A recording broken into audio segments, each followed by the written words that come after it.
E já vos convido a abrir vossas Bíblias no Evangelho de João, capítulo de número 9.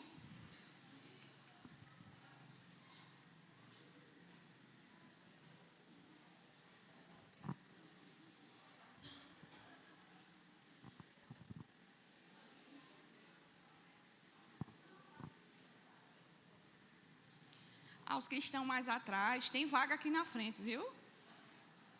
Tem espaços aqui na frente que podem ser preenchidos. Fique à vontade para vir, tá certo? Nossa, ninguém veio. Mas tem 3 cadeiras aqui na frente. Tem cadeira aqui na frente.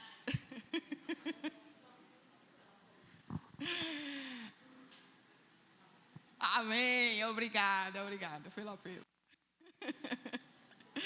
Evangelho de João, capítulo de número 9, diz assim: Caminhando Jesus, viu um homem cego de nascença. E os seus discípulos perguntaram: Mestre, quem pecou, este ou seus pais, para que nascesse cego?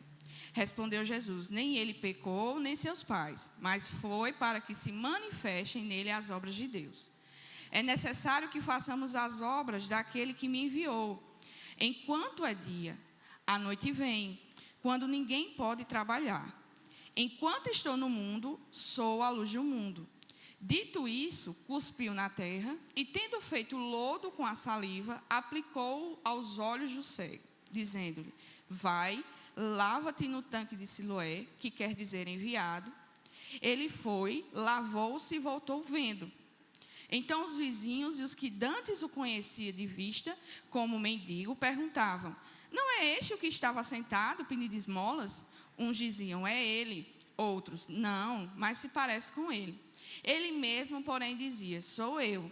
Perguntaram-lhe, pois: Como te foram abertos os olhos? Respondeu ele: O homem chamado Jesus fez lodo, untou-me os olhos e disse-me: Vai ao tanque de Siloé e lava-te. Então eu fui, lavei-me e estou vendo. Disseram-lhe, pois: Onde está ele? Respondeu: Não sei. Senhor nosso Deus e Pai, louvamos e bendizemos o Teu santo nome nesta manhã. Te agradecemos pela oportunidade de mais uma vez o Senhor nos permitir nos reunirmos em Tua casa para aprendermos a Tua palavra. Te peço em nome do Senhor Jesus, ó Deus, que assim como o Senhor tem tratado comigo neste estudo, que o Senhor possa tratar também com a todos os outros que ouvem e que estão aqui para aprender da Tua palavra. Trata conosco, Senhor. Tira, Pai, em nome do Senhor Jesus, toda a venda dos nossos olhos, todo cerume que nos impede de ouvir a Tua voz, toda a dureza do nosso coração, e abre o nosso entendimento, ó Pai, para que o Teu Santo Espírito possa falar conosco. Em nome do Senhor Jesus. Amém. Meus amados irmãos, continuidade ao nosso estudo, entramos agora na reta final do ministério de Cristo, tá certo? O capítulo 9 ainda é uma continuação da festa dos tabernáculos, tá? Pode ser que esse relato aqui do capítulo 9 tenha acontecido no último dia de festa ou no dia seguinte ao último dia da festa, tá certo? Mas é sabido e coerente com todos os comentaristas de que o capítulo 9 e 10 ainda é uma continuidade daquilo que foi, que está sendo tratado com relação à festa dos tabernáculos, tá? Mas assim, damos, aqui em João, o final do ministério de Cristo. Por quê? Porque 3 meses à frente, 6 meses à frente, ele iria ser sacrificado, ou iria ser levado até a cruz em favor do nosso lugar, como também para cumprir a vontade do Senhor.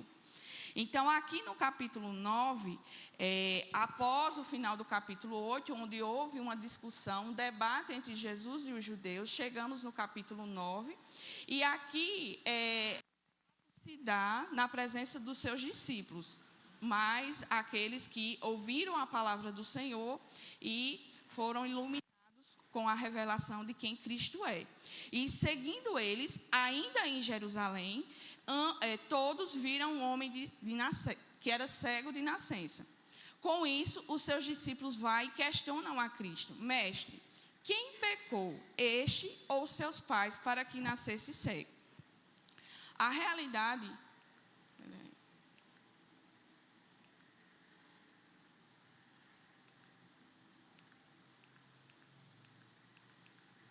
Só para a gente seguir aqui.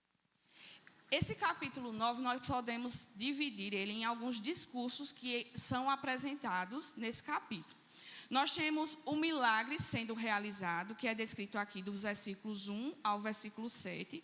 O milagre em si, o sinal que é manifesto pelo próprio Jesus em favor daquele homem que é cego de nascença. Do versículo 8 ao versículo 12, nós temos um interrogatório. Esse capítulo ele é formado basicamente por interrogatórios, discussões, questionamentos que são levantados. No primeiro que é levantado é entre os vizinhos e o homem que acabara de ser curado de sua cegueira. Há um questionamento, há uma interrogação diretamente a este homem, mediante a forma como ele era e como ele magicamente se apresenta para todos naquele instante, tá? Então, há um questionamento. As pessoas vendo o milagre que ocorreu na vida daquele homem vão questionar como isso se deu, como isso aconteceu na vida daquele homem.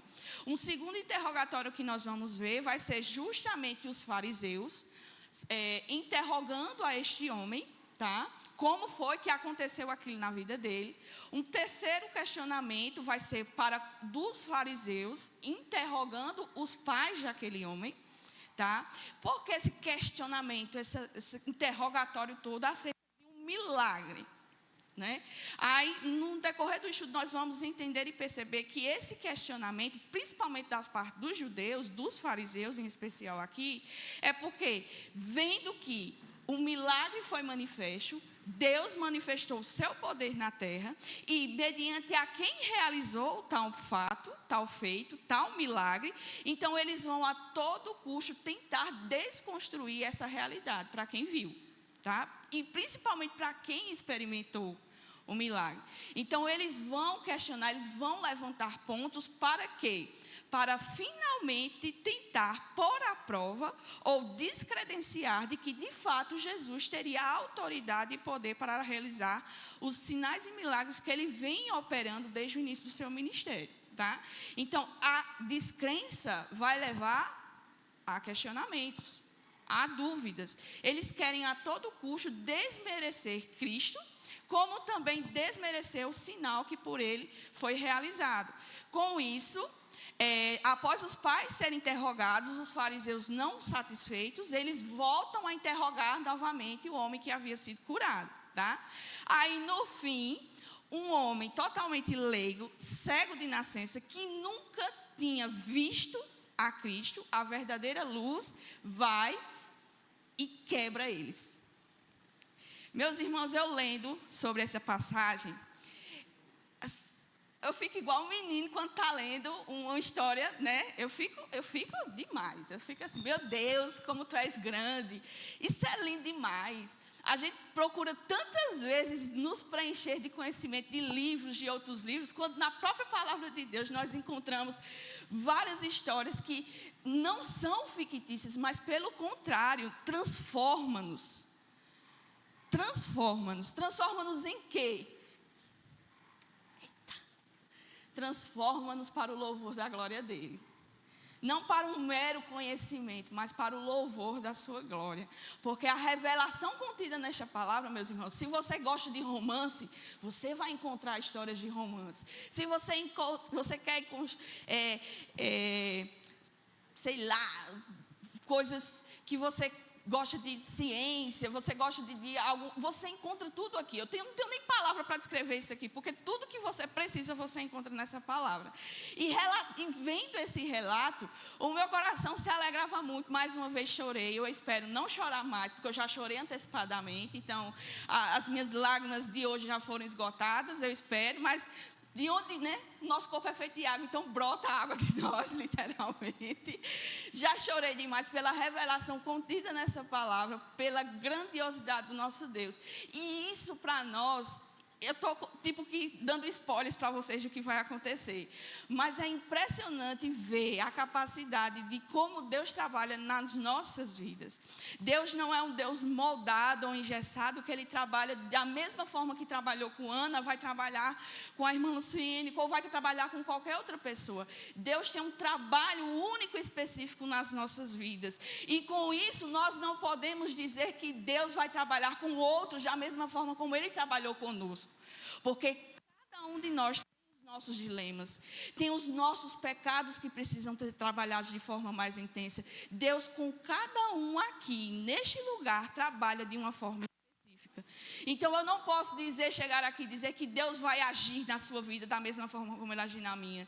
Não, Deus é poderoso e soberano suficientemente para, apesar das suas situações, Ele trabalhar na sua vida assim como Ele trabalha na minha. E é impressionante ver o relato deste cego. Porque, ex-cego agora, né? O homem que foi curado. Ele poderia estar preso às suas limitações da sua vida antiga. Ele era cego, ele era um mendigo, pedia esmolas. Ele vivia a sua vida pedindo esmolas. Ele era sustentado pelas esmolas que os outros davam. E todos ali conheciam a ele. É tanto que há um espanto quando ele é curado. Ao espanto daqueles vizinhos que o viram curado. E isso não foi suficiente para ele dar testemunho do favor de Deus, de Jesus, em sua vida. E esse testemunho foi tão marcante que ele foi capaz de alfinetar os líderes religiosos, aqueles que se consideravam doutores da lei, guardiões da lei, aqueles que tinham todo o conhecimento genuíno da palavra de Deus. Ele, com 3 frases, ele conseguiu quebrar todo o falso entendimento que aqueles homens tinham no seu coração. Todo o orgulho que eles tinham, achando-se sabedores, conhecedores, doutores da lei. Um simples homem que antes não via, mas que pelo poder de Deus consegue ver, é capaz de dar um testemunho genuíno e real de quem Cristo é. Isso é maravilhoso demais. E por fim, quando pela segunda vez ele é interrogado pelos fariseus, Cristo vai ter um encontro com ele novamente. Cristo sai e vai procurá-lo novamente. E após esse encontro com Cristo, Jesus vem e explica o significado desse milagre. O porquê desse milagre foi realizado. Que é justamente onde chegamos aqui no início desse milagre, no início do capítulo 2. Os discípulos vendo aquele homem que é cego desde nascença, ou seja, ele já nasceu com aquela condição. Mais uma vez, para ficar mais claro, ele nasceu e nunca conseguiu ver a luz do dia, certo?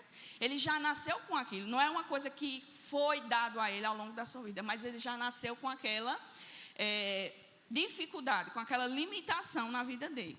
Aí os discípulos, por conta do conhecimento, por conta da forma como eles viam o sofrimento do ser humano, né?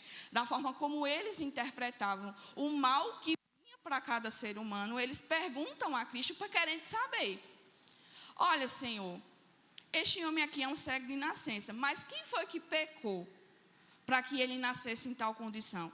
Ele mesmo ou foram seus pais?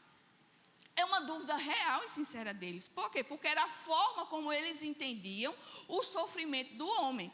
O sofrimento do homem, segundo a cosmovisão que eles tinham, conforme a identidade que eles tinham acerca da realidade de todo ser humano, era essa.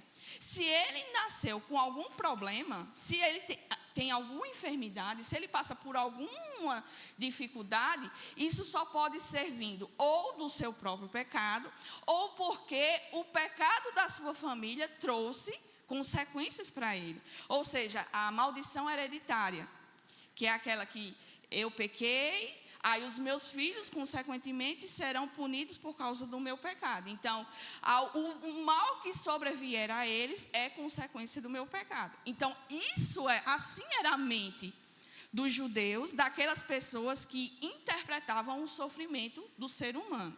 Na verdade, era um resumo de como eles viam a origem do mal. Tá? O mal que sobrevém sobre o homem vem devido a quê? o pecado dele ou por conta do pecado dos seus pais. De fato, esse entendimento não é por todo errado, tá certo? Porque no capítulo 5, isso eu já falei semana passada, que no capítulo 5 nós temos Jesus curando o paralítico no tanque de Betesda, não é? E Jesus afirma que aquela situação que ele estava passando, ele estava naquela situação por conta do seu pecado. Por quê? Porque Jesus, depois que se encontra com ele, diz: vai e agora não peques mais. Ficou bem claro no estudo, se você tem dúvida, volta lá para você rever, tá? Ficou bem claro que o pecado que estava, a deficiência que ele tinha, era consequência do seu pecado. Então, eu não vou dizer que o pecado, algumas situações em nossa vida, podem sim ser decorrentes por conta do pecado, mas eu não posso generalizar de que todos são por conta disso. Aí, não é por conta do pecado em específico, não pode ser por conta disso. E isso também tem um entendimento por conta do pecado. Quando Deus criou todas as coisas, e por isso que eu acho muito importante a gente compreender o princípio de todas as coisas, principalmente o relato lá de Gênesis, é que nós vemos e aprendemos que Deus criou todas as coisas. E quando Ele criou todas as coisas, Ele viu que era bom. Tudo Deus fez de uma forma perfeita, Deus criou todas as coisas de uma forma perfeita. Por conta do pecado do ser humano, aí entra o pecado no mundo e isso gera consequências. As consequências não é somente para o ser humano, mas também para com toda a sua criação. E por que nós podemos dizer que há enfermidades no mundo? Porque nós podemos dizer que existe todo tipo de maledicência que há no mundo? Por conta do pecado, certo? Então, eu não vou dizer que o meu sofrimento não é por conta do pecado. Pode ser como pode não ser, tá certo? Com isso, o que Jesus ensina aos seus discípulos, não foi nem por conta do pecado dele, porque como é que ele não nasceu, ele nem havia nascido e já nasceu cego? A interpretação também se dá para os judeus, interpretam que a criança ainda no ventre, ela pode cometer algum pecado. Não me pergunto tipo de entendimento, tá certo? Mas eles interpretam dessa forma, que ainda na barriga, enquanto está sendo gerada, a criança pode cometer pecado, tá? Ela pode blasfemar contra Deus, pecar contra Deus, pensando: isso aqui está muito apertado, Senhor, né? Você era para ter me botado num lugar, uma mulher com um quadril mais largo, eu teria mais, né, espaço para me mexer. Não sei, de fato eu não sei como funciona esse tipo de entendimento, tá, do judeu com relação a isso, mas eles interpretavam desta forma, que a criança ainda no seu ventre, ela poderia pecar contra o Senhor, e por isso vi a condição dessa situação para com a criança, né? Aí Jesus, sabiamente e prontamente responde: nem foi ele, nem foi seus pais que pecaram. O que foi que aconteceu então, Senhor Jesus? Foi que isto aconteceu, isto sucede, isso acontece com todo ser humano, para que a glória de Deus seja manifesta através dele. E o que nós interpretamos com isso? Então, Paulina, você está me dizendo que Jesus está dizendo aqui aos seus discípulos que Deus permitiu que aquela criança nascesse cega, para que naquele momento específico que Jesus estava ali, ela fosse curada? Não estou dizendo isso não. Por quê? Porque isso é uma afronta. Isso é uma afronta à santidade, à justiça, à soberania de Deus. O que Jesus está ensinando aqui é que todo ser humano é capaz de acontecer alguma adversidade. Isso acontece, isso é natural de acontecer por causa da condição primária em que o mundo está. De que Adão colocou o homem, é por conta do pecado. Por isso que você vai ver doenças, você vai ver crianças nascendo com algum problema cognitivo, motor, você vai ver esse tipo de realidade, mas por conta do pecado que é presente. Mas isso também é uma obra de Deus para que no momento oportuno, na vida dele, a glória de Deus seja manifesta. Vocês entenderam esse ponto aqui? Todos entenderam isso? Todos entenderam? Terceira vez, tá? Então, isso aconteceu, mas para que se manifestasse nele as obras de Deus. Aí Jesus, ele continua seu discurso dizendo que é necessário que façamos as obras daquele que me enviou, enquanto é dia. Jesus fala isso referente-se primariamente a ele mesmo. Ele diz, é necessário que façamos as obras daquele que me enviou. Ele está dizendo, é necessário, é urgente que as obras de Deus sejam manifestadas enquanto ainda é dia. E o que isso significa? Nós só podemos trabalhar se for de noite a gente não pode trabalhar? Não é isso. Ele está revelando a situação dele. Enquanto ainda é dia, enquanto ele ainda está presente no mundo, ele é quem? A luz do mundo, enquanto ele ainda está presente, porque ele sabe que em breve ele não estará mais nesta terra, ele voltará para a sua casa, ele voltará para o Pai, de onde ele veio. Então, enquanto ele ainda está aqui, é urgente, é necessário que as obras a qual Deus confiou para que ele realizasse, se manifestasse por sobre a terra. Enquanto é dia, enquanto eu estou aqui, e ele ainda fala no plural, é necessário que façamos as obras. E isso agora inclui eu e você. No contexto, os discípulos, mas isso se abrange para mim e para você também. Tá? É necessário que façamos o verdadeiro discípulo de Cristo. Veja que desde as outras aulas anteriores nós estamos falando sobre o que é ser verdadeiro discípulo. E Cristo está nos ensinando isso. O verdadeiro discípulo tem que fazer as suas próprias obras? Não. Tem que fazer as obras de quem? De Deus. Então ele tem que se dispor fazer de forma urgente e necessária. Por quê? Porque o tempo também se abrevia para nós.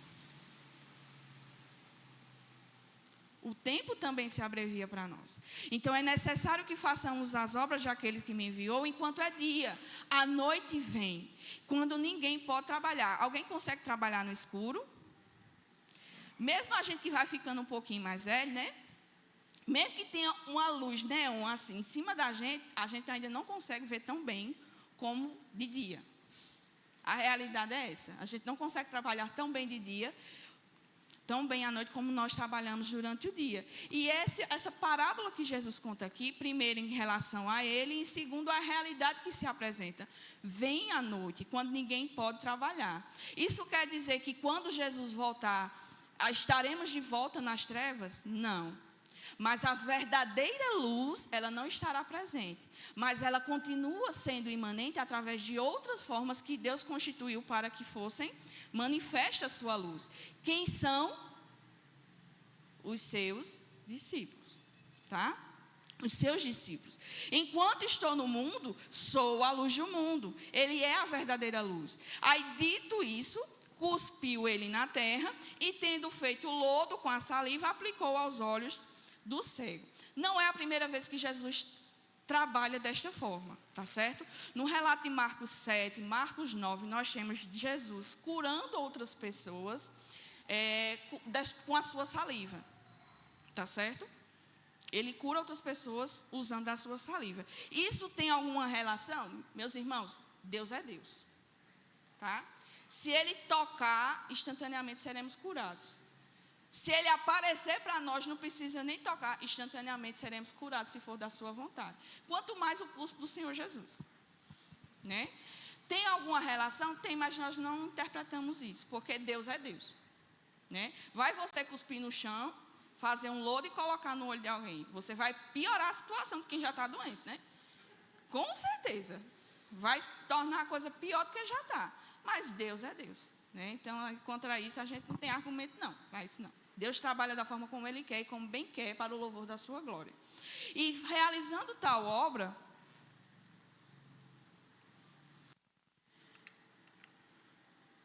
em realizando a sua obra, Ele faz esse lodo, coloca nos olhos do cego e Ele dá uma ordem.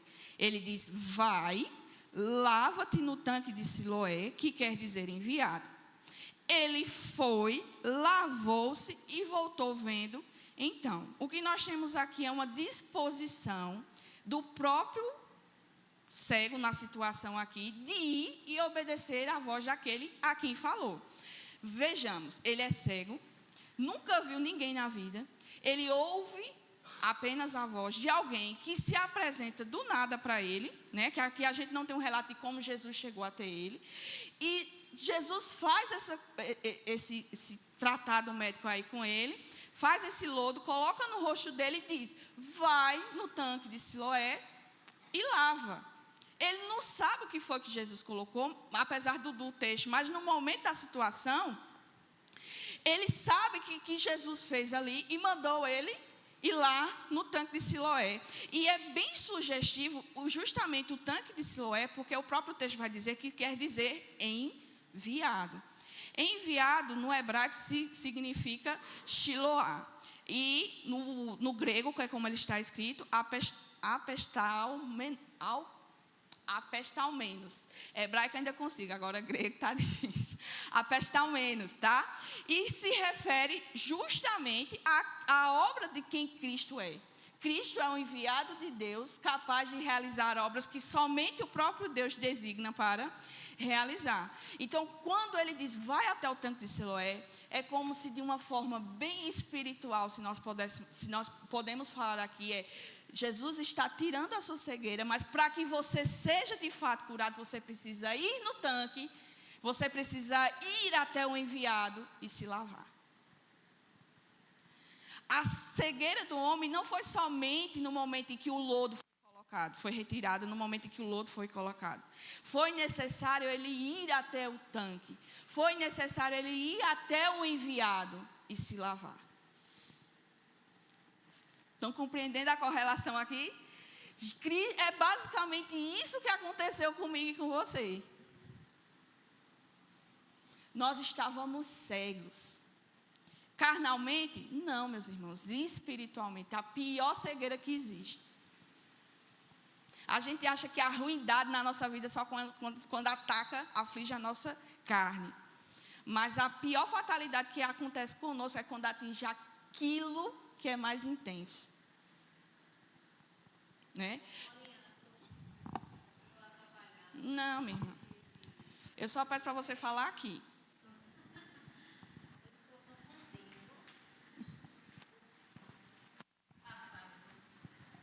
Estou confundindo essa passagem do tanque de Siloé com a passagem do paralítico, que queria ir até lá, mas não conseguia, porque outros iam à frente, porque como ele era paralítico, né? E o Senhor, o que queres? Queres ser curado? E o Senhor curou. Vai, pega teu leito e anda. É o mesmo tanque? Não, é outra. Esse é passagem. O tanque que fica do lado sudoeste do templo.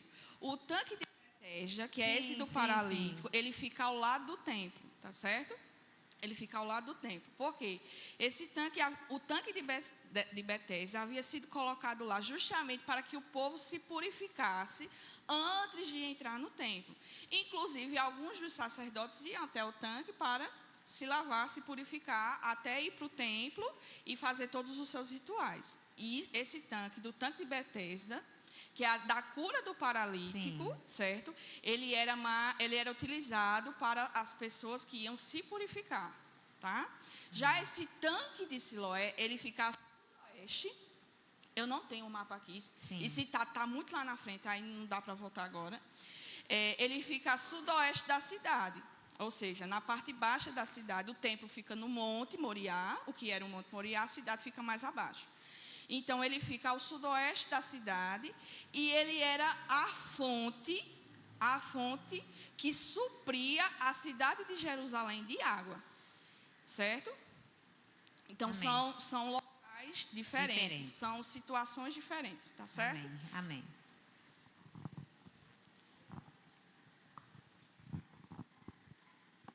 Obrigada. Continuando aqui. Tá? Ele vai até o tanque, se lava e instantaneamente ele volta vendo. Lavou-se e voltou vendo. Então, voltamos para a primeira parte de questionamentos, que começa aqui nessa discussão, nesse relato do capítulo 9. Então, os vizinhos e os que dantes o conheciam de vista como um mendigo perguntavam: não é este o que estava assentado pedindo esmolas? A primeira pergunta é: quem é este? Não é este? Quem é? Né? Fica aquele questionamento. A pessoa viveu uma vida toda, conhecia uma pessoa em sua vida como cega de nascença. Não tinha condição de trabalhar, ninguém o sustentava. Então, foi necessário para ele sobreviver, pedir esmolas. Então, era conhecido das pessoas ali. E, de repente, uma pessoa que você viu toda uma vida pedindo esmolas, cego, como é que ela se apresenta andando de uma hora para outra e ainda mais vendo? Né? Começam a perguntar: quem é? De fato é este? Aí há essa dualidade de pensamento. Não é não. Mas ele mesmo dá testemunho de quem ele é. Aí ele diz: eu sou. Ele mesmo responde o questionamento e ele justifica que ele era de fato o cego que pedia esmolas. Aí, voltando-se novamente, o grupo de pessoas pergunta: como te foram abertos os olhos? A curiosidade, né? Como isso aconteceu com você? Como isso se sucedeu com você? Aí ele novamente responde: o homem chamado Jesus, né, fez lodo, untou-me os olhos e disse-me: vai ao tanque de Siloé e lava-te. Então eu fui, lavei-me e estou vendo. Aqui a gente não tem nenhuma restrição, nada que impeça o homem de cumprir tudo aquilo que Jesus ordenou que ele fizesse. Não há uma resistência dele. Em nenhum momento há um relato de questionamento. Isso me lembra muito a história de Amã. Vocês lembram da história de Amã? Que era um servo, lá, um soldado, se eu não me engano, não me lembro mais muito bem de detalhes da história, mas ele é acometido de uma doença, né, e ele procura todo tipo de cura para ele. Tudo aquilo que era alcançável da medicina, tudo aquilo que era de ponta para ele ser curado, ele procura. E, infelizmente, a sua cura não é estabelecida. Aí vem um servo de Deus, aí diz a ele assim: vai naquele rio, mergulha 7 vezes e sai. Ele, diante de tudo aquilo que ele já havia procurado e não tendo cura, ele questiona, né? Eu já procurei o que era melhor da medicina, tudo o que era possível para o homem fazer para que eu tivesse cura, aconteceu. E como é que você me diz que eu tenho que ir naquela água, numa água que era suja, e você me diz para me banhar 7 vezes e eu vou ser curada? Você está falando besteira demais, né? Aí quem orienta ele é a filha dele, né? O servo dele. Na verdade é o servo. Quem orienta é o servo. Tu não já procurou tanta coisa? O que é que custa para tu ir no rio se banhar, né? A gente vê essas duas oposições de situações. Ele mesmo duvidando, ele foi lá, se banhou, né? E Deus operou o milagre. Deus operou o milagre. Para que ele contemplasse o poder de Deus, mesmo diante da incredulidade. E aqui nós temos uma relação totalmente diferente. Não houve resistência. Ele não questionou, ele nem mesmo se sentiu porque Jesus passou lama no rosto dele. Ele foi lá e cumpriu e obedeceu prontamente. E Deus operou o milagre da mesma forma. Tá? Com isso, deu testemunho, né, de que há um homem, e você começa a prestar atenção nos detalhes, porque essa revelação de quem Jesus é para este homem que foi curado é uma revelação que vai se manifestar crescente. Ele primeiro identifica Jesus como um homem. Um homem qualquer veio até mim, né? Um homem veio e Jesus, chamado Jesus, e fez todas essas coisas comigo. Então perguntam novamente: onde é que ele está? Onde é que Jesus está? Provavelmente sabendo este milagre, e as pessoas também necessitando de milagre, queriam saber onde Jesus estava para ir atrás, né? Onde ele está? Respondeu: eu não sei.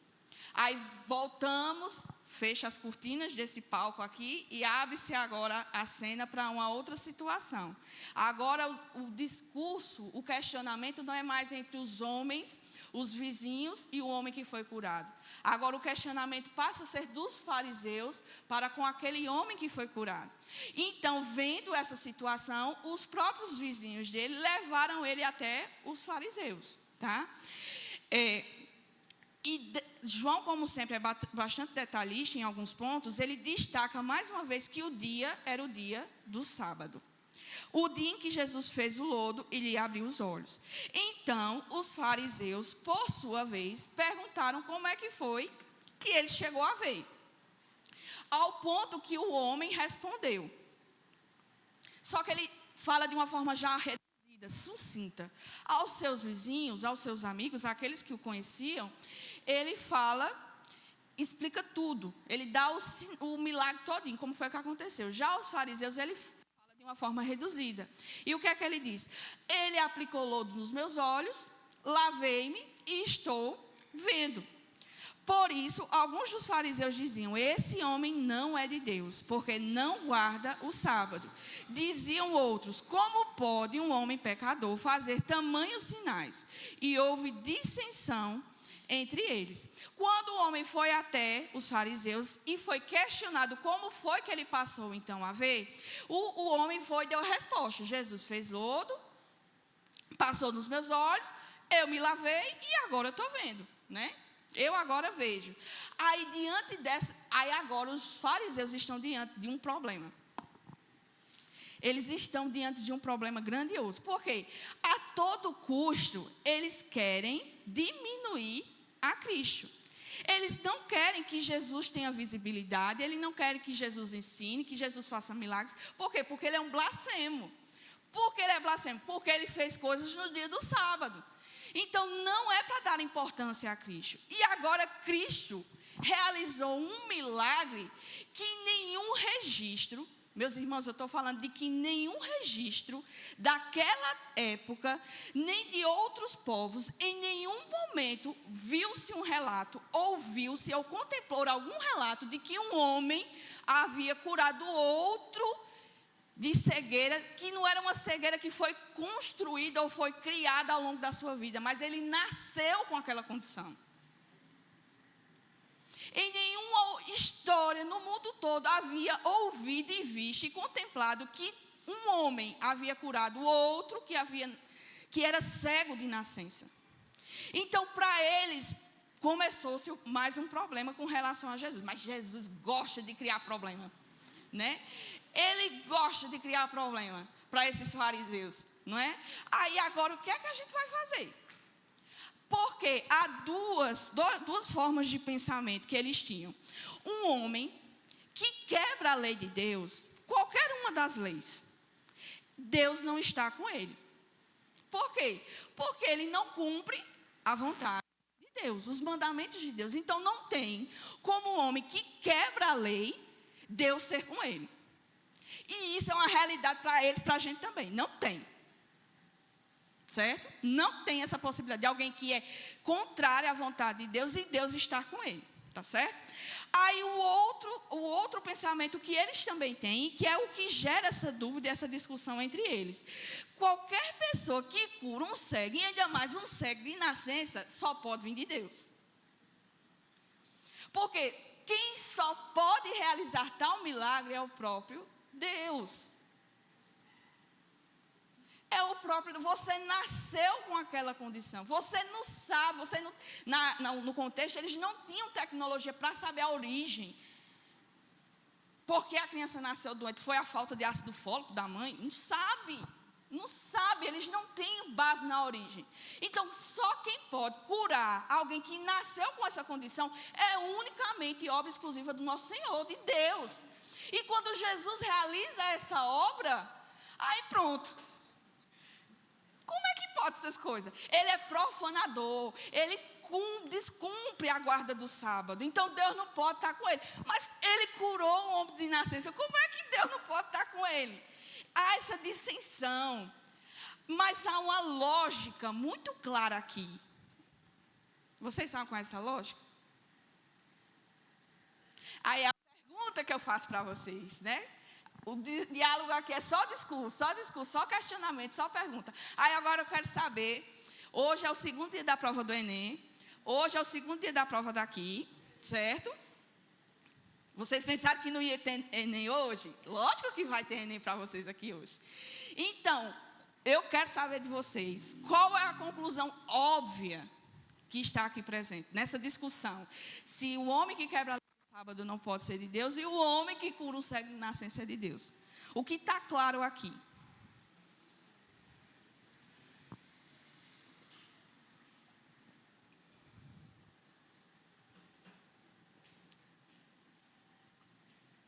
O Enem vocês têm 5 horas, e aqui a gente não dispõe desse tempo todo, não. Para mim ainda é curto, para quem fala demais.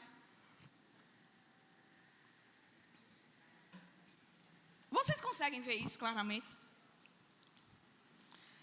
De fato, vocês conseguem ver isso claramente? Consegue? Vocês conseguem responder isso para mim claramente? Uma coisa é você entender, outra coisa é você falar, né? Qual é a questão óbvia aqui? Fica claro que um desses pensamentos que os fariseus tinham estava completamente errado. Vamos pensar da seguinte forma: o que é maior, considerando tudo aquilo que a gente já viu, que a gente já estudou acerca dos sinais e milagres que Jesus operou. E aqui tem um destaque muito grande para os sinais e milagres que ele operou no sábado, tá? E a gente já viu isso. Cristo foi um profanador do sábado? Por que ele não foi? Porque ele pode fazer o que ele quiser. Alguém mais?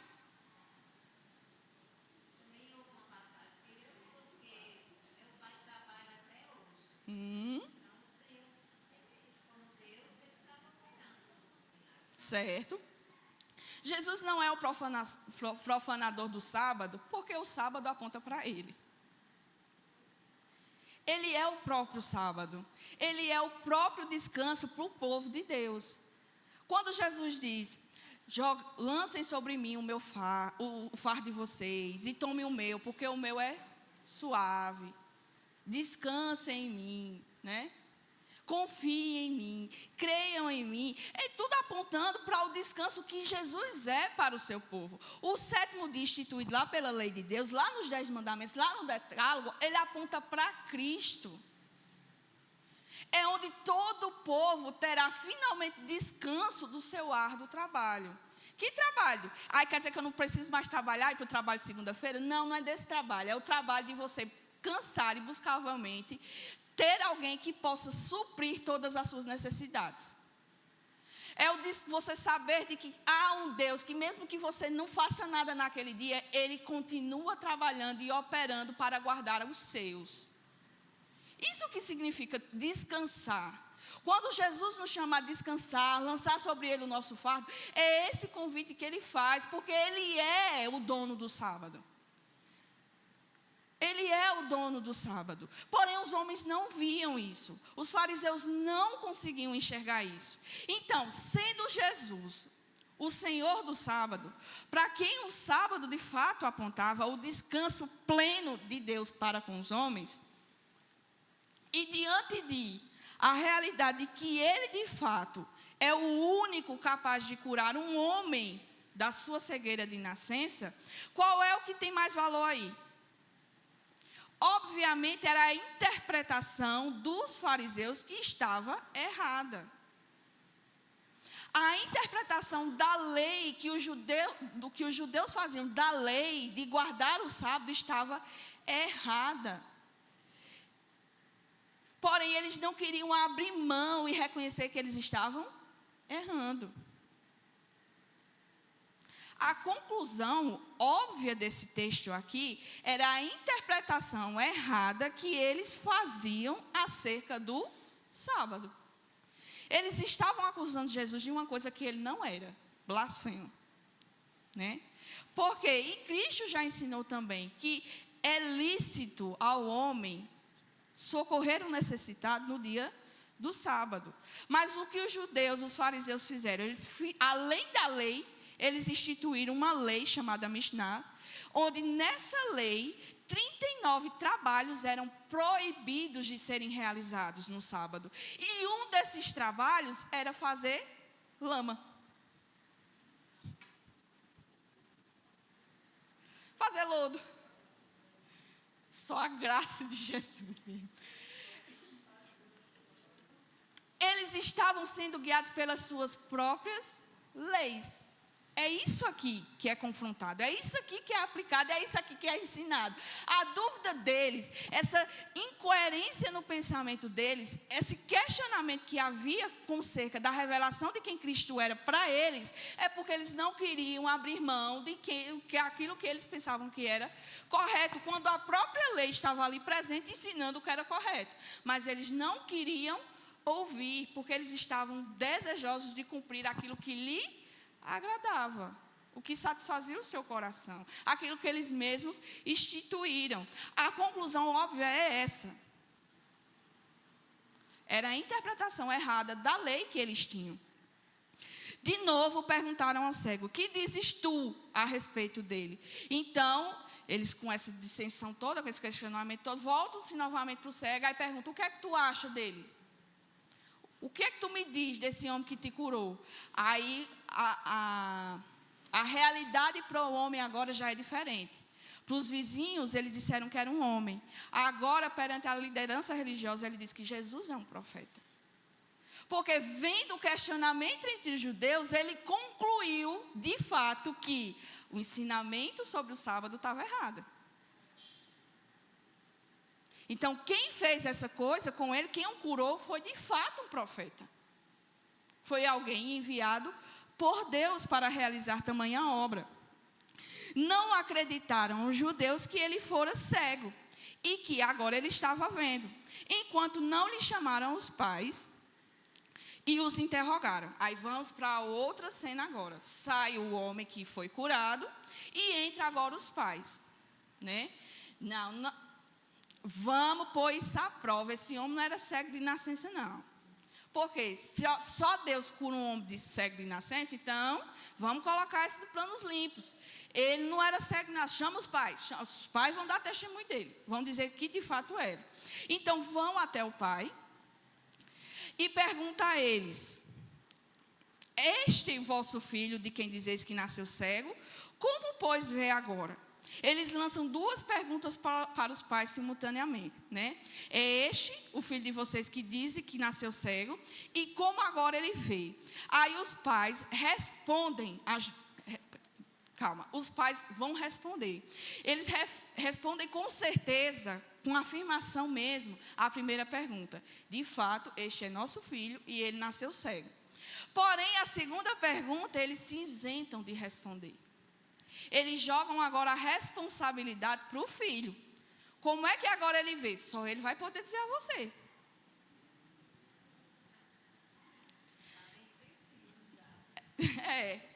Mas vocês vão entender o porquê desse questionamento. Aí eles vão dizer assim, versículo 21, mas não sabemos como vê agora. Ou quem lhe abriu os olhos, também não sabemos. Pergunta a ele, idade ele tem, falará de si mesmo. Então, é a ideia de que ele sabe o que aconteceu com ele, nós não sabemos, porém, ele já tem idade suficiente para responder pelos seus atos. Nós não somos responsáveis, a partir de agora, do que aconteceu com ele. Ele tem responsabilidade, ele tem idade suficiente para responder o que foi que aconteceu com ele. E isto disseram seus pais. Por que eles fizeram isso? Porque eles ficaram com medo da perseguição dos judeus. Já estava claramente aberto a oposição que a liderança religiosa tinha contra Jesus. Com isso, os próprios judeus já haviam declarado que quem ouvisse a Jesus e o seguisse, ou desse de ouvidos a tudo aquilo que ele falava, seria expulso da sinagoga. A motivação, então, para essa resposta dos pais do homem é medo. Eles se comportam dessa forma, se isentam, se desculpam, tentam fugir da realidade do que está acontecendo, da problemática que está acontecendo, por medo. Medo de quem? Dos fariseus, tá? E essa motivação era justamente por causa da intolerância religiosa da parte dos judeus, que eles haviam duas possibilidades reais para um judeu ser excomungado, é uma palavra bem católica, né? Excomungado da igreja, né? Excomungado da sua vida, né? Da sua vivência como judeu. Existia a excomunhão mediante a qual se expulsava alguém da sinagoga pelo resto da sua vida, ou seja, ele era expulso e ele ainda era considerado anátema, ele era, como é que diz? Fugiu a palavra agora. Me fugiu a palavra agora. Ele era considerado anátema por toda a congregação, não somente da parte da liderança religiosa, como também pelo próprio povo. Isso era uma consequência gravíssima, certo? E uma outra forma também de ele ser excomungado era de ser uma excomungação temporária. Ele era retirado, ele era excomungado da presença lá ele não poderia ter acesso ao templo e também ficaria distante das pessoas por um período de tempo, até que ele se arrependesse da sua conduta, pedisse perdão, então ele era reintroduzido de novo na comunidade. Existiam essas duas formas, essas duas excomunhões. A integral, aquela que era totalmente expulsa e não voltava, e essa parcial. E isso trazia consequências graves, porque na primeira ele era considerado maldito. Considerado maldito, ele não poderia nem mais viver no meio do seu povo. Ele era um excluído, passaria a ser um gentil. Então ele não pertenceria mais àquela comunidade. E mesmo se ele fosse por algum tempo excomungado, também traria prejuízo para ele. Por quê? Porque ele não poderia mais adorar, ele não poderia celebrar as festas, ele não poderia oferecer os seus sacrifícios. As pessoas também não queriam ter comunhão com ele. Para alguém que tinha algum comércio em Jerusalém ou naquela região, ninguém poderia fazer comércio com ele. Ele seria totalmente excluído da sociedade, nem mesmo seus parentes poderiam ter comunhão com ele, por causa dessa condição. Então, o medo que se instalou entre os judeus, por conta dessa intolerância religiosa por parte da liderança, fez com que os pais desse homem agissem dessa forma. Ele já é maior de idade, ele responde por ele mesmo, né? Ele responde por ele mesmo. Nós não temos parte com isso, e o que ele disser é responsabilidade dele. Então, os pais fogem, os pais não aceitam, eles preferem se submeter com medo a uma liderança que trazia opressão do que serem verdadeiramente livres pela a luz que ilumina todo ser humano. Diante dessa realidade, e eu deixei a última parte. Então os pais responderam isso, dizendo seus pais, porque estavam com medo, por isso é que disseram os pais: ele idade tem? Interrogam. Chamaram, pois, novamente, pela uma segunda vez, de novo, o homem para ser interrogado. E ele já está sem paciência, tá? Ele aqui já se mostra uma pessoa que está impaciente com essa situação toda. Chamaram pela segunda vez e lhe disseram: dá glória a Deus. Nós sabemos que esse homem é pecador. Os fariseus tentam induzir o homem a se posicionar contra Jesus. Ele operou, se ele operou, mas quem operou foi Deus, não foi ele. Porque ele é um homem cheio de pecado. Eles, como liderança, eles tentam induzir na cabeça do homem de que Cristo não vem de Cristo, né? Se operou, foi Deus que operou, não sei como, mas Deus quis operar, não por ele, porque ele é pecador, mas você deve dar única e exclusivamente glória a Deus. Eles estão tirando a glória de Jesus aqui também, né? Com isso, dá glória a Deus. Nós sabemos que esse homem é pecador. Aí é isso que me deixa impactado, meus irmãos. Ele retrucou: se é pecador, eu não sei. Eu só sei de uma coisa: que eu era cego e agora eu vejo. Louvado seja o nome do Senhor, meus irmãos. Louvado seja o nome do Senhor. Eu não sei, eu não entendo da lei, eu não conheço metade, um terço, uma vírgula do que vocês conhecem, mas uma coisa eu sei: eu não via. Eu não via. Eu nasci e não contemplei a luz. Eu não vi o rosto da minha mãe e dos meus pais. Eu não tive uma convivência como qualquer outra criança teve. Eu precisei pedir esmolas, mendigar,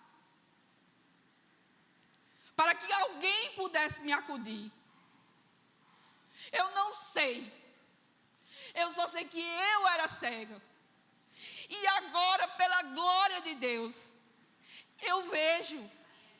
Eu consigo ver.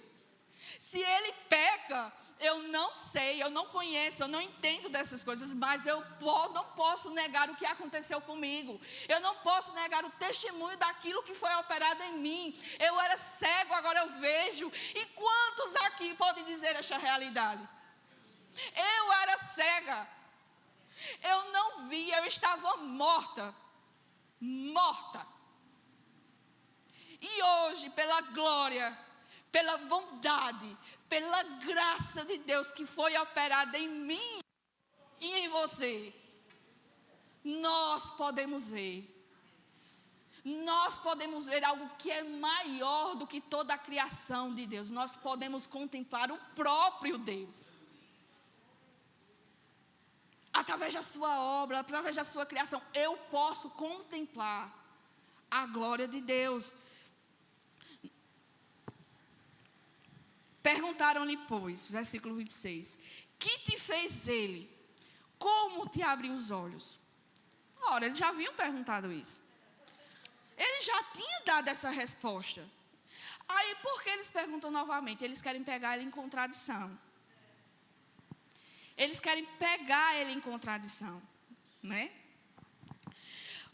Eu era cego. Não, já estou voltando aí. Ele lhe respondeu, já vos disse. E não entendestes, a falta de paciência aqui já toma de conta, né? Eu já falei para vocês e vocês não entenderam. Literalmente chamou de nécios, né? Porque quereis ouvir outra vez. Porque eu preciso repetir isso de novo. Aí ele vai e alfineta, né? Ele vai e zomba. Porventura vocês também vão ser discípulos dele, né? Ele agora, olha. Pode não, peraí. Olha a ousadia. Olha só, a coragem desse homem chegar diante da liderança que já havia proibido, né, de falarem acerca de Jesus ou de qualquer outra coisa, e chega e faz essa cutucada, né? Porque já era sabido de todos ali que eles eram contra Cristo. E ele vai e faz essa alfinetada. Porventura vocês também vão aceitá-lo, né? Vocês vão se tornar seus discípulos. A ira se acende entre os fariseus. Ora, como é que você diz uma barbaridade dessa? Então injuriaram-se e lhe disseram, discípulo dele é tu que não sabe de nada. Discípulo dele é tu que é povo, né? Nós somos discípulos de Moisés. Eles se arrogam a autoridade de serem discípulos de Moisés, sem nem se dar conta que o próprio Moisés acusa dele do pecado dele, né? A ignorância total do homem com relação à sua religiosidade, né?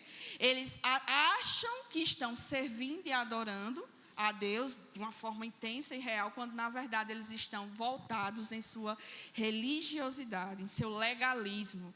Eles estão totalmente mais e mais fundos, longe e distantes da verdadeira luz.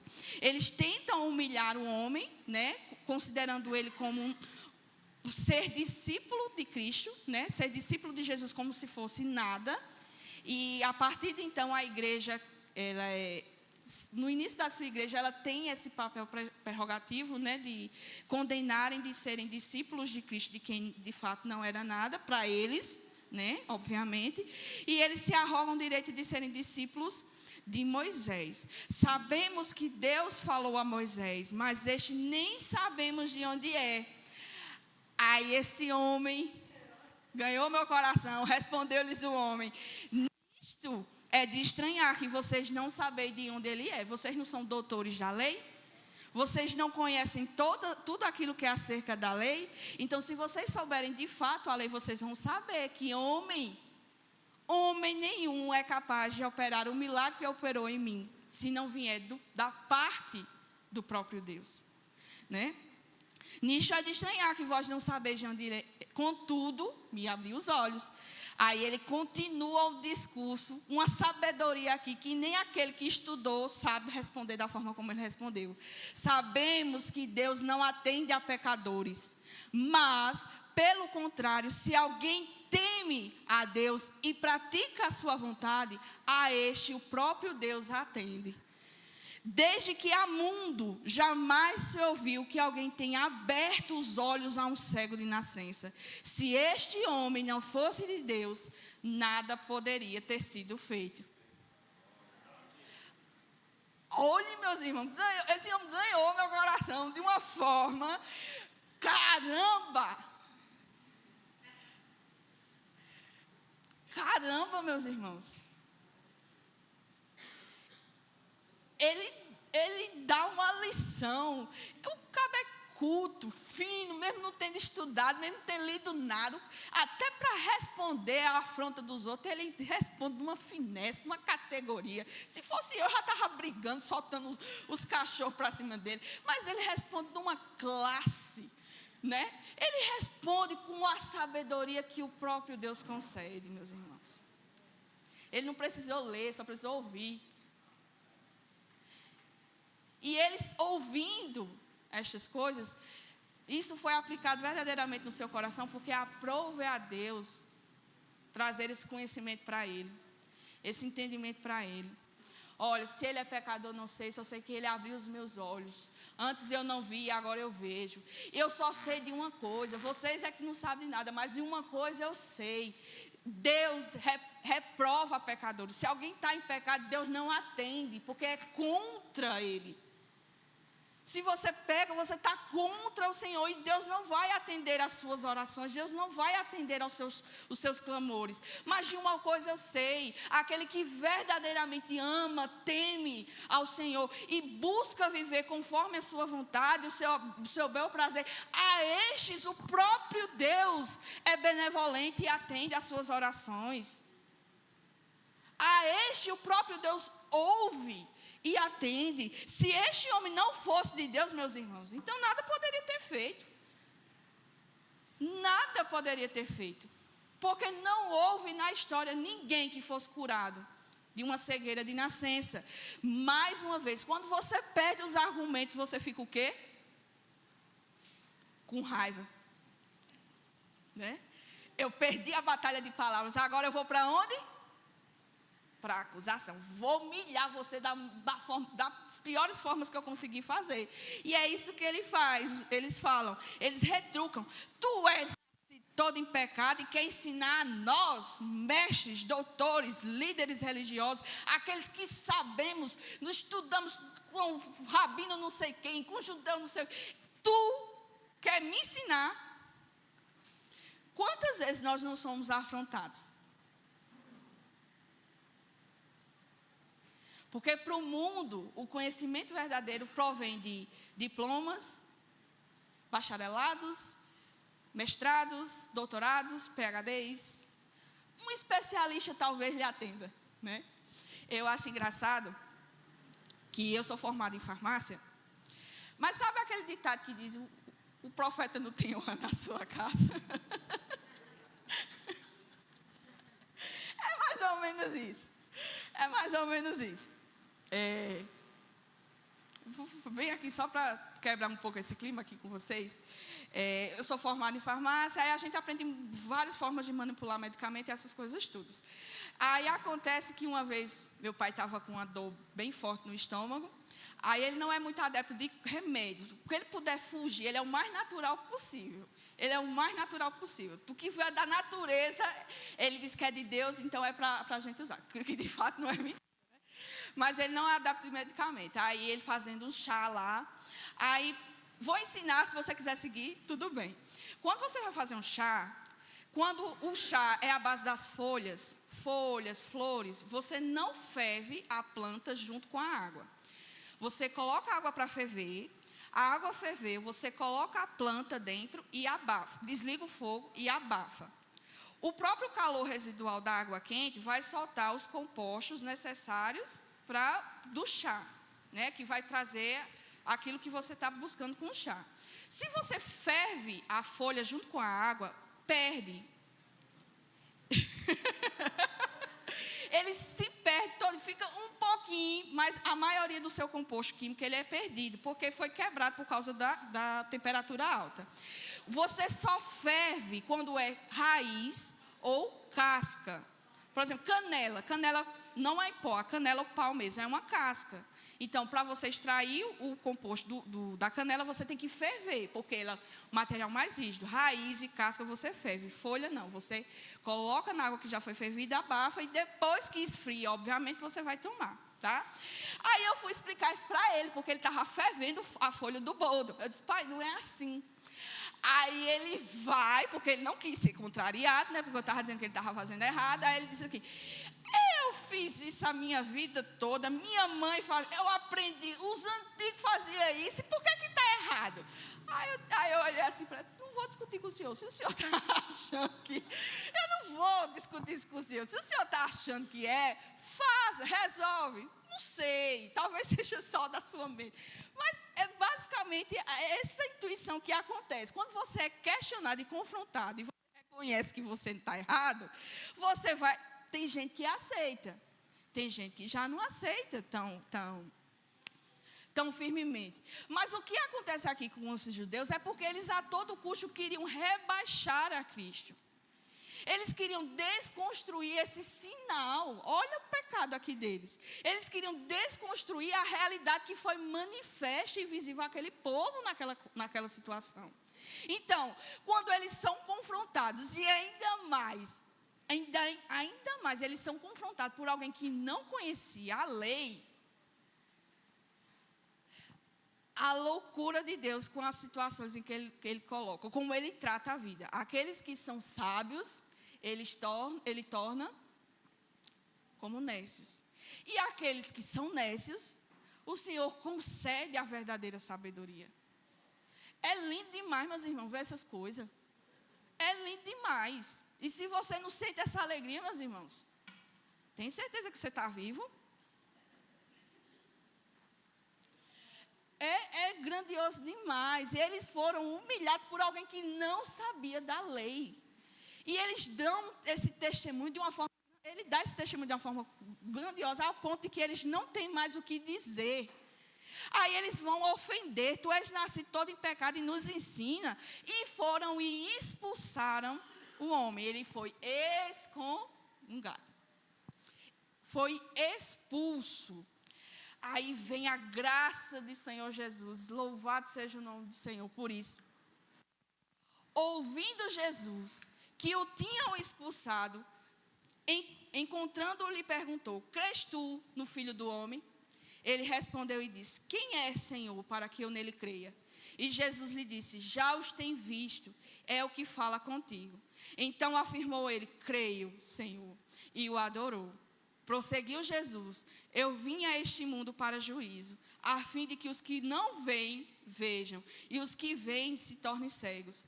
Alguns dentre os fariseus que estavam perto dele perguntaram-lhe: acaso também nós somos cegos? Respondeu-lhe Jesus: se fosseis cegos, não teríeis pecado algum, mas porque agora dizem, nós vemos, subsiste o vosso pecado. Aqui, meus irmãos, é a graça de uma forma clara e manifesta para quem lê esse evangelho. Sabendo que havia sido expulso, que os líderes religiosos haviam expulsado o homem do templo de Jerusalém, o dono do templo vai à procura do homem. Meus irmãos, isso aquece demais o coração. O dono do templo, meus irmãos, sai em busca daquele que foi expulso por aqueles que deveriam guardá-lo. E aqui começa a brecha para o que vai acontecer no capítulo 10. O capítulo 10 vai falar acerca de Jesus como bom pastor. Aqui, esses versículos finais do capítulo 9 é a ponte que faz a ligação para o discurso que seguirá aqui no capítulo 10. Mas antes da gente ir para o capítulo 10, até porque não dá mais tempo, deixa eu só concluir isso aqui com vocês. Ele vai ao encontro daquele que foi expulso. E ele pergunta diretamente àquele homem: crês tu no Filho do Homem? O título que Jesus utiliza, que foi dito lá por Daniel, Jesus arroga para si esse título, porque de fato ele é. Aí ele pergunta, crês tu no Filho do Homem? E ele responde sem titubear, sem fazer nenhum outro questionamento. Quem é o Senhor para que eu nele creia? E Jesus disse, já tem visto e é o que fala contigo. Então ele afirma, creio, Senhor. E além de dizer que crê, ele o adora. Adora de uma forma visível para todos aqueles que estavam ali, vendo aquela situação, veem um que era cego, que agora vê, e que viu verdadeiramente a luz, não somente a luz que ilumina do haste do céu, mas que também a luz que ilumina todo o coração do ser humano. Ele conseguiu ver, ele conseguiu ser alcançado pela graça do Senhor. Ele foi curado primariamente da sua deficiência física. E agora Cristo vai mais além e cura a cegueira da sua alma. Jesus cura a cegueira da alma dele. E quando ele tem esse encontro e pergunta se ele quer crer, e ele diz que crê. Então ele o adora. E Jesus vendo, né, a situação, ele faz um novo discurso. Ele diz, eu vim a este mundo para juízo, a fim de que os que não veem, vejam, e os que veem não se tornem cegos. Poliana, isso é uma contradição, não? Porque lá em João 3,16 vai dizer que Jesus veio não para condenar, mas para salvar. Capítulo 6, Jesus disse que não veio para condenar, veio para salvar os que estavam perdidos. Aqui não é uma contradição, meus irmãos, mas é uma certeza do que aqueles que Jesus vem como luz para iluminar toda a verdade. Aqueles que veem a luz e aceitam foram salvos. Porém, aqueles que veem a luz e rejeitam, automaticamente já estão condenados. A graça é essa. Aqueles a quem rejeitam já estão condenados. E quando Cristo diz que ele vem para juízo, é tendo em vista estes que olham para a luz, aqueles que são contemplados com a iluminação da verdade, porém rejeitam essa luz. Por quê? Porque se apegam aos seus pecados. Quando a palavra diz que o mundo, que estes que rejeitam, amam ao mundo, é porque eles preferem viver debaixo do pecado, dessa condição. Porque a luz foi iluminada, mas o coração do homem é tão duro que ele prefere continuar na mesma situação do que ser confrontado com a realidade do seu pecado. A graça, antes de ser gloriosa, ela machuca. Por que ela machuca? Porque ela revela o mal que há em mim e você. Ela revela todo o pecado, toda a malignidade que está em mim e você. Por isso que ela machuca. Porque ela revela quem nós somos. E o que nós somos, meus irmãos, é muito feio. É muito feio. Mas antes, ela não deixa somente essa feiura ser exposta, mas ela oferece o antídoto para ela. Vem até mim. Crê em mim. Quem crê e permanece na minha palavra, quem ouve a minha voz e permanece na minha palavra, estes são verdadeiramente os meus discípulos. Ouvindo esta declaração, aí os judeus olham para Jesus e perguntam, por acaso também nós somos cegos? Eles são confrontados com essa declaração de que Cristo dá. Acaso nós somos cegos? E Jesus responde, se fosseis cegos, não tereis pecado. Aqui ele está dizendo, se vocês de fato fossem cegos carnalmente, se vocês fossem cegos na sua carnalidade, na matéria de vocês, vocês não teriam pecados. Mas como vocês dizem que agora vem, aí que está o pecado de vocês. Porque o cego não podia contemplar Cristo fisicamente. Estes homens não, eles podiam ver, mas vendo, se tornaram cegos, porque rejeitaram a verdadeira luz. E é nisso que subsiste o pecado. E é isso que nós precisamos atentar também para a nossa condição, meus irmãos. Não deve haver em nosso meio, em nosso coração, nenhum sentimento de orgulho, de jactância, de soberba. Se Deus concedeu a você um pouco de conhecimento, louvado seja Deus, é a obra dele agindo em sua vida. Se Ele permitiu que você, lendo as Escrituras, pudesse contemplar a Ele, louvado seja Deus pela sua revelação a nós. Não há nada em nós, meus irmãos, nada em nós que podemos fazer se de Cristo não vier, se do próprio Deus não fizer em nós. Então, que em nome do Senhor Jesus se aparta todo esse orgulho. Por que eu falo isso aqui? Porque eu acredito que eu estou falando entre cristãos, entre discípulos verdadeiros. Eu não estou falando aqui para alguém que não conhece, eu não estou evangelizando aqui. O estudo aqui é para pessoas que dizem que são cristãos e que de fato são seus discípulos. Então eles devem atentar para as palavras do Senhor. Estes homens, estes judeus, eles estavam cegos, se arrogavam de ver, mas eles estavam na mais profunda escuridão, porque eles se confiavam no conhecimento que eles tinham da lei. Porém, o conhecimento que eles tinham da lei os levaram ao mais profundo abismo, porque a verdadeira luz vindo ao mundo, eles não reconheceram ela como a luz. Eles a rejeitaram. Eles a rejeitaram. E para nós, como isso se aplica? Nós temos acesso à palavra e ao conhecimento de Deus.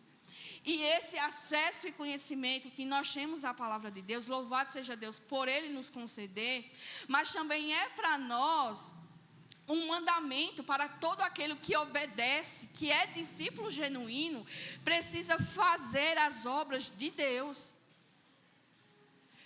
Precisa cumprir as obras e os mandamentos de Deus. Não é para mim ter conhecimento, não é para eu ser melhor. Meus irmãos, não tem nada em nós, nada, eu já disse aqui, repito, nada em nós. Nada em nós. Aquilo que Deus nos concede é para que nós possamos usar isso para o avanço do seu reino. Para que outros vejam também a verdadeira luz. Para que outros sejam agraciados com essa realidade. Amém. Vocês estão tudo olhando para lá, né? Que eu falar mais a partir de então não vai ser ouvido mesmo. Né? Vamos orar? Senhor, nosso Deus e Pai, louvamos mais uma vez, Senhor, por esta oportunidade que o Senhor nos concedeu nesta manhã. Ajuda-nos, ó Deus, tirando toda a cegueira dos nossos olhos, destapando os nossos ouvidos, abrindo o nosso entendimento, Senhor, para reconhecer a Tua grandiosidade. Tu és um Deus todo-poderoso. Tu és o Deus criador de todas as coisas. Ó Deus, assim como Tu operaste o milagre na vida daquele cego, Senhor, que o Senhor possa operar esse mesmo milagre nas nossas vidas, tirando-nos, Senhor, toda a cegueira espiritual. Ó Deus, nos fazendo ter o entendimento correto de todas as coisas, sabendo, Senhor, nos livrando também de toda a religiosidade, de todo o legalismo, Senhor, de tudo aquilo que nos afasta de Ti. Ó Pai, em nome do Senhor Jesus, dá-nos um coração semelhante ao Teu, Senhor, capaz, Senhor, de ouvir e obedecer a Tua voz, sem titubear, Senhor, sem questionar, tirando, Senhor, todo orgulho e soberba do nosso coração. Concede-nos, ó Deus, uma realidade de estarmos, Senhor, sendo totalmente dependentes de Ti. Não há força no nosso braço, não há força, Senhor, na nossa mente, não há força, Senhor, no nosso coração. Nós somos fracos, nós somos débeis, nós precisamos desesperadamente de Ti. Por isso, ó Pai, eu clamo a Ti. Ó Pai, em nome do Senhor Jesus, concede-nos mais fé. Concede-nos, Senhor, entendimento de quem Tu és. Faz os nossos pés estar seguros na Tua fortaleza. Guarda-nos debaixo das Tuas asas, ó Deus, para que o inimigo venha e nos tente. E nós não possamos, e que nós não caiamos, Senhor, nos pecados que o nosso coração muitas vezes tenta alcançar. Livra-nos, ó Deus, de nós mesmos para o louvor da Tua glória. Dá-nos entendimento de quem Tu és. Ilumina-nos, Senhor. Constrange-nos a essa realidade. Transforma-nos, ó Deus, para o louvor da tua glória, para que em tudo e em todas as coisas o teu nome seja glorificado no meio do teu povo. Livra-nos, Senhor, de ser pedra de tropeço. Livra-nos, Senhor, de fazer o outro pecar por causa do nosso pecado. Nós não venhamos a impor aquilo que nós queremos, mas que seja imposto a tua verdade. Que as pessoas se comprometam em cumprir a tua palavra por temor e tremor diante de quem tu és. Tu és um Deus todo-poderoso, soberano, aquele que opera tudo em nós para o favor e glória do teu nome. Ó Deus, ajuda-nos a viver como povo teu. Ó Pai, é tão triste, Senhor, sabermos das situações que cercam, no que nos cercam. É tão triste, Senhor, saber que a nossa conduta muitas vezes não é de filhos, mas são de bastardos.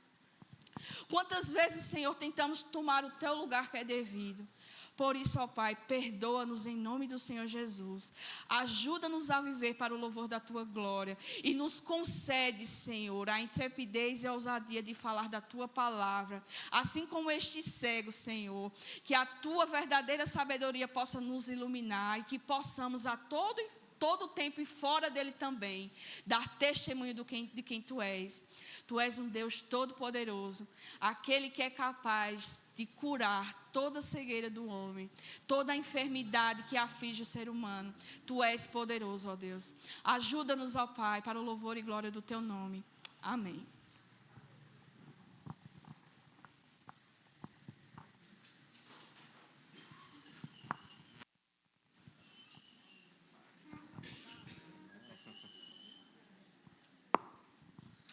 Louvado seja o nome do Senhor. Vamos começar com as nossas apresentações.